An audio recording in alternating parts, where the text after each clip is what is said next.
Ja sam imao kao trener ponude od drugih makedonskih klubova, ali ja nikako ne bih mogao da dođem u dvoranu Jane Sandalski kao trener neke druge ekipe koja je iz Makedonije i pred komitima koji me obožavaju da, ne znam, vodim neku drugu ekipu. Tako da, moj stav je da nikad neću trenirati niti jednu drugu ekipu ako to nije Vardar u Makedoniji. Kako dojde do sоработката со Вардар, како ви сконтактираа во тој период, како успеавте да останете толков период и едноставно да се прибрзете за Македонија? U tom trenutku se dešava prvo raspad bivše Jugoslavije, onda ostaje zajednica Srbija i Crna Gora i tu počinje referendum u Crnoj Gori za odvajanje.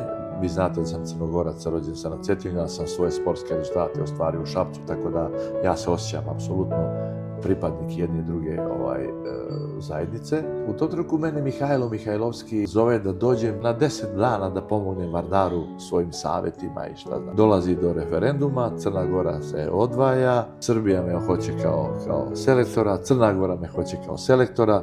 Ja znam da ću da izgrešim ako odem tamo i tamo. Ja kažem, baš me briga, ja idem u Makedoniju.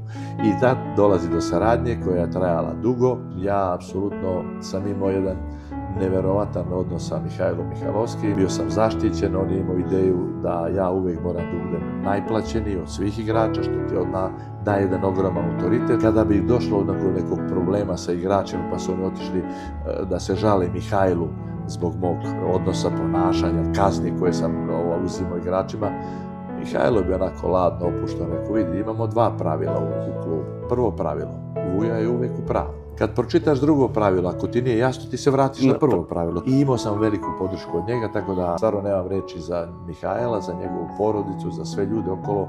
To je moja druga porodica u Makedoniji.